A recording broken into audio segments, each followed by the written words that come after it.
47 minutes. That is the time it takes for a life to be extinguished, a legend to be forged, and the tide of a desperate battle to subtly shift.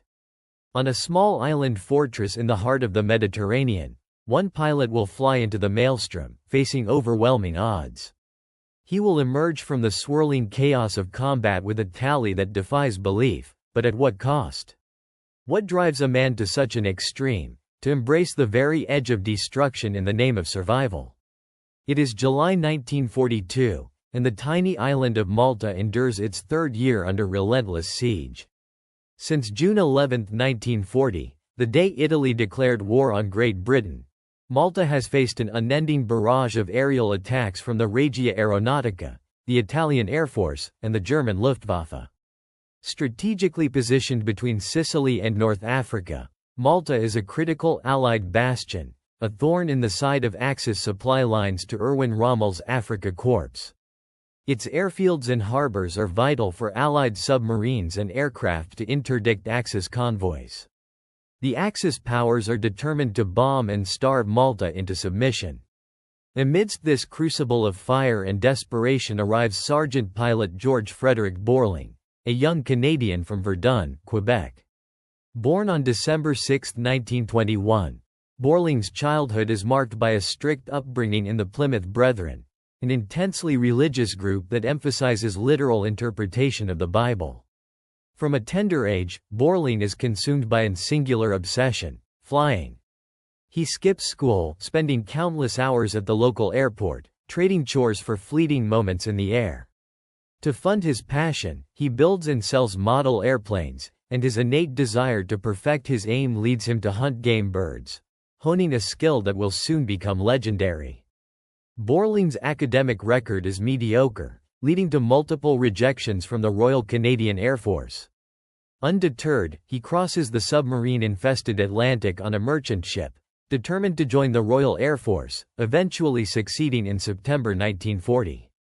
He is a loner, often brash and outspoken, with a deep distrust for officers, preferring the camaraderie of fellow sergeant pilots. His unconventional approach and disdain for traditional military discipline earn him the nickname, Screwball, among his comrades, a term he himself often uses. But in the cockpit of a Supermarine Spitfire, Beurling transforms. His marksmanship is uncanny, his understanding of deflection shooting, the art of aiming ahead of a moving target, almost instinctive. Posted to No. 249 Squadron in Malta on June 9, 1942. Beurling is about to prove that his screwball tactics are precisely what this besieged island needs. The challenges facing Malta and its defenders are immense, almost insurmountable. The island is a small, isolated outpost, constantly under threat from the combined might of the Luftwaffe and Regia Aeronautica. Air raid alerts are a daily, sometimes hourly, occurrence. In July 1942 alone, Malta endures 188 air raid alerts, with not a single raid-free day. The Axis air forces often outnumber the defending Spitfires by as much as 10-1. The pilots of 249 Squadron and other RAF units are stretched to their limits, flying multiple sorties each day, battling not only the enemy but also extreme fatigue, the oppressive Mediterranean heat, and a debilitating form of dysentery known as Malta dog. Many pilots lose significant weight due to poor nutrition and the constant strain of combat. The very nature of aerial combat over Malta is a brutal test of endurance. Fighter pilots must be ready to scramble at a moment's notice, often engaging enemy formations at high altitudes, pushing both themselves and their aircraft to their operational limits. The Spitfire VC, though a formidable fighter, is constantly being pushed against the superior altitude performance of the Messerschmitt Bf 109s. Command skepticism is another obstacle. While Beurling's raw talent is undeniable, his independent nature and disregard for formation flying often put him at odds with established doctrine. He is known to break formation to pursue individual targets, a tactic that, while effective for him, can be seen as undermining teamwork. Wing Commander Laddie Lucas, his commanding officer, recognizes Beurling's exceptional ability but also acknowledges his brashness and high-strung personality. No one believed it was possible for a single pilot to achieve such a high rate of success in such a short period, especially with such an unconventional approach. They were about to be proven catastrophically wrong. The Axis, for their part, are intensifying their efforts. Field Marshal Albert Kesselring, commander of Axis forces in the Mediterranean, views Malta as the critical obstacle to Rommel's North African campaign. In early July, he commits approximately 600 aircraft to a renewed, final assault, aimed at obliterating Malta's defenses. The goal is to soften the island for a planned invasion, Operation Hercules. The pressure on Malta is immense, and every pilot, every sortie, every bullet fired carries the weight of the island's survival. The morning of July 27, 1942, begins with the familiar wail of air raid sirens across Malta. The island is already accustomed to the relentless Axis onslaught, but this day will be etched into the annals of its defense. At 8:31, 2 enemy aircraft are detected orbiting north of the island. The Spitfire pilots of No. 249 Squadron are scrambled, a familiar routine. At 8:55, 6 Spitfires launch into the clear westerly sky, ascending rapidly to intercept. Among them is Sergeant Pilot George Beurling, flying his Supermarine Spitfire VC. The radio crackles with reports of incoming enemy aircraft. Beurling, with his piercing blue eyes fixed on the sky, scans for targets. His meticulous study of World War I combat tactics, combined with countless hours of practice in deflection shooting, has transformed him into a predator in the air. He thrives in the chaos, his mind a whirlwind of calculations, speed, angle, lead. Suddenly, a Messerschmitt Bf 109 appears in his sights. Without hesitation, Beurling closes the distance, his fingers tightening on the firing button. A short, precise burst of machine gun and cannon fire rips through the air. The Bf 109 shudders, then begins an uncontrolled descent, trailing smoke. Beurling watches it fall, a confirmed kill. This is just the beginning.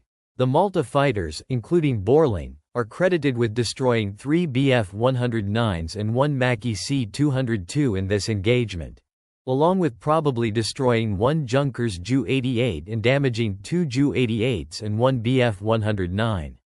The intensity of the air war over Malta means there is little time for rest. Another alert sounds at 9:15. This time, 9 Junkers Ju-88 bombers, heavily escorted by fighters, are heading towards Kali airfield. The ground trembles as high explosive bombs rain down on the runway and aerodrome, claiming the life of 1 Army officer. The Spitfires are up again, scrambling to meet the threat. At 9:55, yet another raid materializes. 6 Ju-88s, again with fighter escort, approach the island. The heavy anti-aircraft batteries open fire, their shells bursting in black puffs across the sky. Malta's fighters engage with ferocity, forcing the bombers to jettison their deadly payloads north of the island, preventing them from reaching their intended targets. In the ensuing dogfight, 2 Bf 109s and 1 Macchi C-202 are destroyed without loss to the RAF. Beurling is in his element, a lone wolf amidst the pack. He sees the sky as a 3-dimensional chessboard, anticipating every move, exploiting every weakness. His fellow pilots often marvel at his ability to spot enemy aircraft at extreme distances and his almost suicidal aggression in attacking formations far larger than his own.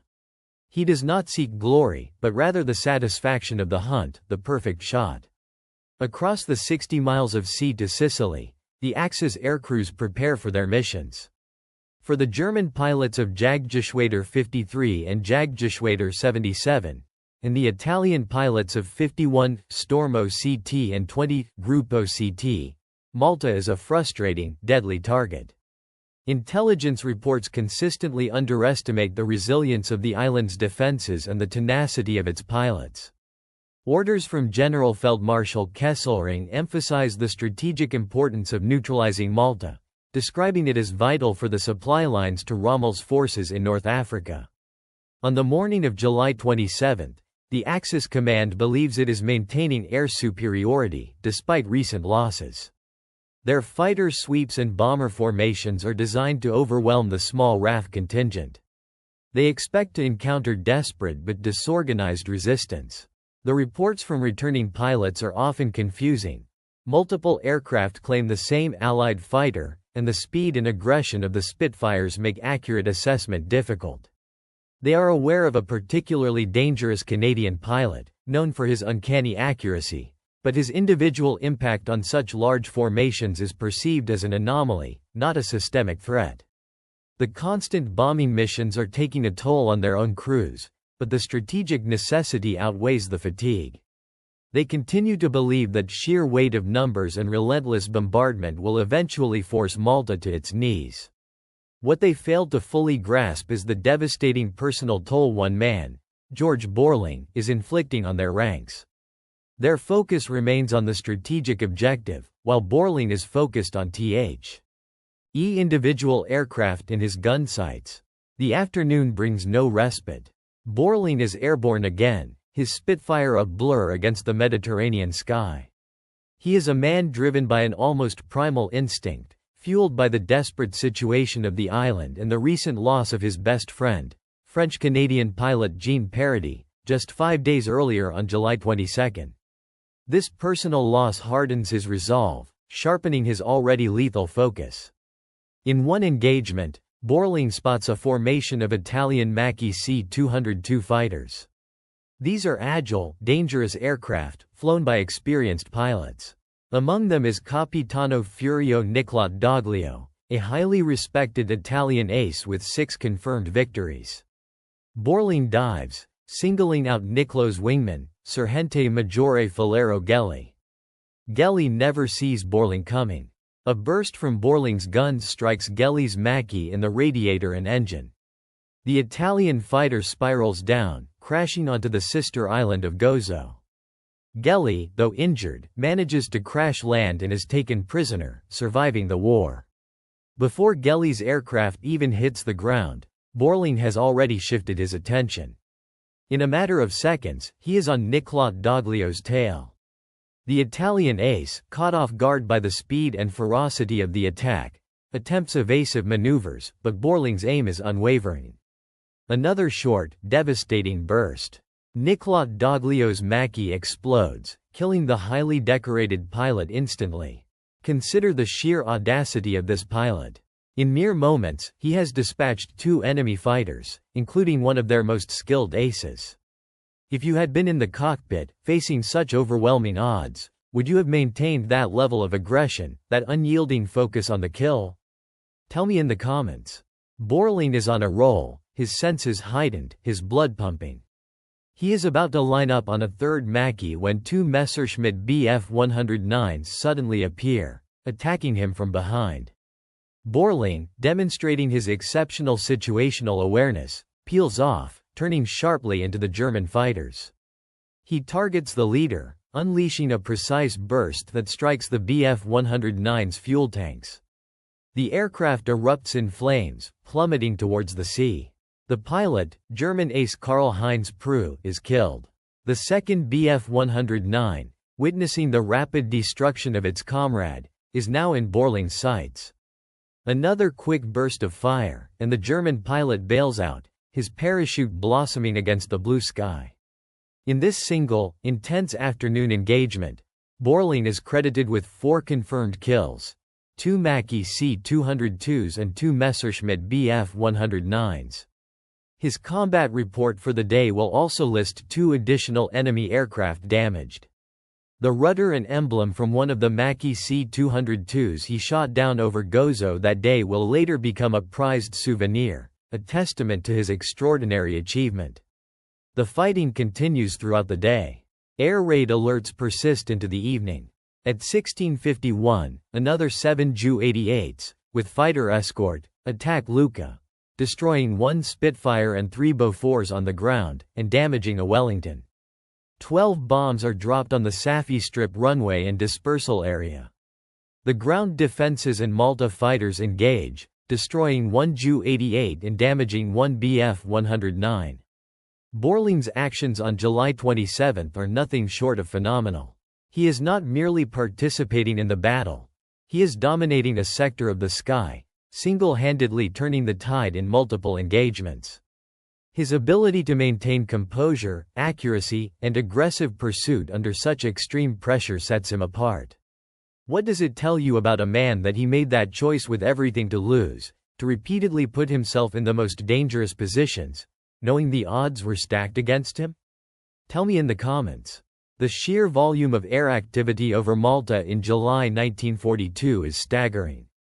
The month sees an average alert duration of 27.7 minutes, with the total time from air raid alert to raiders passed, spanning over 3 days and 18 hours for the entire month.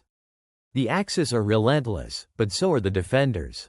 The air officer commanding Malta's forward interception plan, implemented just 2 days earlier on July 25, is proving effective, forcing many bombers to jettison their payloads before reaching their targets. Axis command is now resorting to high-altitude fighter sweeps in an attempt to gain an advantage, but the Spitfires are ordered to remain below 20,000 feet, forcing the enemy to descend to engage. Beurling's victories on this day are a stark demonstration of individual skill overcoming numerical superiority. His unique talent for deflection shooting allows him to hit targets that other pilots find impossible. He studies the trajectory, the speed, the relative motion, and fires not where the enemy is, but where they will be. This calculated aggression, combined with his natural flying ability, makes him a force multiplier for the beleaguered RAF. The psychological impact of such a pilot on both sides cannot be overstated. For the Maltese and the Allied forces, Beurling is a beacon of hope, a symbol of defiance against overwhelming odds. For the Axis, he is a ghost in the sky, a deadly enigma whose presence strikes fear into the hearts of even experienced pilots. Consider the contrast between Beurling's individualistic approach and the structured, team-oriented tactics typically emphasized in military aviation. Which side of this story do you think history got wrong in terms of what truly wins battles? Individual brilliance or collective discipline? Tell me in the comments. His superiors, while sometimes exasperated by his nonconformity, cannot deny his effectiveness. By the end of July, Beurling is credited with 17 confirmed kills, 15 of them achieved in a concentrated period from July 6 through July 29, now famously known as his July Blitz. His exploits on July 27 contribute significantly to his subsequent awards. On July 30, he receives a commission, being promoted to pilot officer, a rank he initially resisted. In September, he is awarded a bar to his Distinguished Flying Medal, specifically for his extraordinary achievements on July 27, which are highlighted in his citation. Since being awarded the Distinguished Flying Medal in July 1942, Sergeant Beurling has destroyed a further 9 enemy aircraft, bringing his victories to 17. One of his exploits was the destruction of 4 enemy fighters in one day. During his brief combats he also damaged a further 2 hostile aircraft. His courage and determination are a source of inspiration to all. The sun begins its slow descent over Malta, painting the sky in hues of orange and purple, but the air above the island remains a battleground. The roar of engines, the staccato of machine gun fire, and the distant explosions are the soundtrack to this besieged fortress. For George Beurling, the day has been a whirlwind of combat, a blur of dives, turns, and kills. Yet, the most intense moments often unfold in rapid, breathtaking succession. He is climbing, his Spitfire vibrating with the effort, when his eyes catch a glint of sunlight reflecting off distant wings. 2 Messerschmitt Bf 109s, swift and deadly, are closing in, a classic pincer movement. Beurling knows he is outnumbered, but fear is a luxury he cannot afford. His mind races, calculating angles and speeds. He pulls hard on the stick, throwing his Spitfire into a tight, desperate turn, attempting to get inside their attack. The lead Bf 109 pilot, confident in his advantage, presses his attack, cannon shells stitching a line of smoke and fire past Beurling's wingtip. The Canadian ace holds his breath, waiting for the precise moment. He feels the enemy aircraft's energy, anticipates its trajectory. Then, with a sudden, violent kick of the rudder and a precise application of aileron, he snaps his Spitfire into a high G brake, momentarily confusing his attacker. The German pilot overshoots, a fraction of a second too late. This is Beurling's chance. He rolls, pushing the nose down, then pulls up sharply, bringing his guns to bear. The Bf 109 is now directly in his sights, a perfect, fleeting target. Beurling squeezes the trigger. The Spitfire's 8 machine guns and 2 20mm cannons unleash a torrent of lead and explosive shells. Tracer rounds stream towards the enemy aircraft, punching through its fuselage and wing root. A flash of orange, then a blossoming cloud of black smoke engulfs the Bf 109. It rolls inverted, its engine screaming, before plummeting in a vertical dive towards the shimmering Mediterranean. But the fight is not over. The second Bf 109 is still there, now wary, trying to regain the advantage.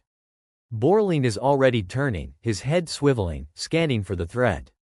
The German pilot attempts a desperate head-on pass, a dangerous gamble. Beurling, unyielding, holds his course, his eyes narrowed, his hands steady. He opens fire, a quick, controlled burst. The Bf 109 flashes past, its own guns blazing, but Beurling's shots connect.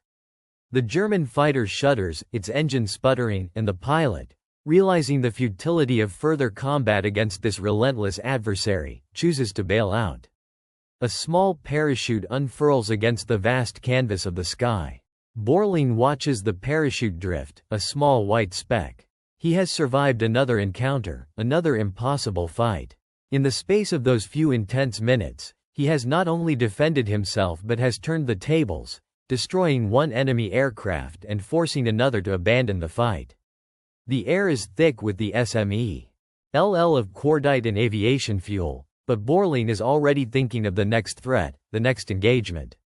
The battle for Malta rages on, but for today, for these critical moments, George Beurling has held the line. George Beurling's extraordinary performance on July 27, 1942, and throughout his brief but impactful tenure in Malta, solidified his reputation as the Falcon of Malta. His ability to consistently down multiple enemy aircraft in a single sortie earned him widespread recognition and was a significant morale boost for the besieged island. His final tally over Malta reached 27 confirmed victories, making him Canada's most successful fighter pilot of World War II. He was awarded the Distinguished Service Order (DSO), the Distinguished Flying Cross (DFC), and the Distinguished Flying Medal (DFM), with bar, a testament to his unparalleled skill and courage. However, Beurling's legacy is complex. His unconventional nature, his disdain for authority, and his preference for solo combat over strict formation flying often put him at odds with the military establishment. While his individual brilliance was undeniable, his lack of teamwork and occasional insubordination led to his eventual discharge from the Royal Canadian Air Force in late 1944, after he had transferred from the RAF. After the war, Beurling struggled to adapt to civilian life. He openly expressed his yearning for the intensity of combat, stating he would give 10 years of my life to live over again those 6 months I had in Malta in 1942. He found it difficult to reconcile the mundane reality of peacetime with the adrenaline-fueled existence of a fighter ace. His desire to fly in combat never waned. In 1948, just 6 days after the Israeli Declaration of Independence, Beurling was recruited to fly P-51 Mustangs for the nascent Israeli Air Force. On May 20, 1948, while attempting to deliver a Nordine Norseman transport aircraft to Israel, the plane crashed during landing at Erba Airport near Rome, Italy. George Beurling, the Falcon of Malta, died in that crash at the age of 26. The exact cause of the crash was never definitively determined, leading to speculation of sabotage, though this was never proven. His body was initially buried in Rome but was later moved to Israel in 1950, where he was reinterred in a military cemetery in Haifa alongside other non-Jewish veterans who fought for Israel. An unexpected final chapter for a pilot who had become synonymous with the defense of a British island. If this story moved you, If you think these men deserve to be remembered, leave one word in the comments. Unbroken. Subscribe for a new forgotten story every week.